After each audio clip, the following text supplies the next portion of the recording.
आमदार संतोष बांगरांनी मतदानाच्या गोपनीयतेचा भंग केल्याचा आरोप करण्यात येतोय। आपण पाहतोय संतोष बांगर यांनी मतदान केंद्रात मोबाईल फोनचा वापर केलाय। त्यांनी एका महिला मतदाराला मार्गदर्शन केल्याचा आरोपही आहे आणि त्यांनी मतदान केंद्र परिसरात जोरदार घोषणाबाजी केली आहे। या प्रकाराची निवडणूक निर्णय अधिकाऱ्यांनी गंभीर दखल घेतली आहे। मतदान केंद्रातील व्हिडिओची निवडणूक अधिकाऱ्यांनी चौकशी सुरू केली आहे। गोपनीयतेचा भंग झाल्याचं प्राथमिक अहवालात आढळल्यास संतोष बांगरांवर कायदेशीर कारवाई करण्यात येण्याची शक्यता आहे आणि त्या संदर्भात त्यांच्यावर आता गुन्हा देखील दाखल करण्यात आल्याची अपडेट समोर येते आहे।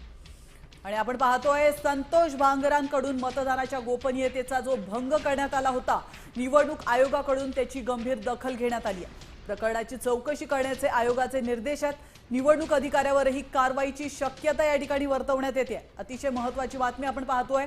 संतोष बांगरांकडून मतदानाच्या गोपनीयतेचा भंग झाला होता। याविषयी अधिक माहिती देण्यासाठी आपले प्रतिनिधी गणेश कवडे आपल्या सोबत जोडले गेलेत। गणेश, अखेर निवडणूक आयोगाकडून गंभीर दखल घेण्यात आली आहे, काय कारवाई होऊ शकते?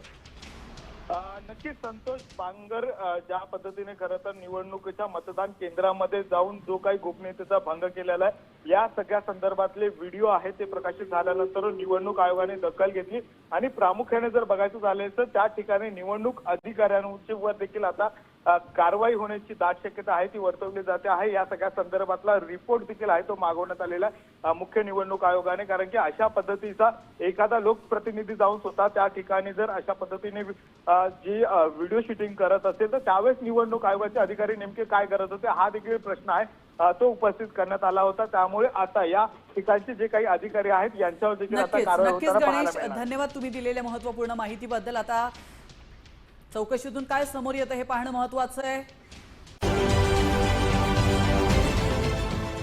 देश विदेशातील प्रत्येक घडामोडींचे लाईव्ह अपडेट मिळवण्यासाठी आता साम टीव्हीच्या सर्व सोशल मीडिया प्लॅटफॉर्मला लाईक, फॉलो आणि सबस्क्राईब करा।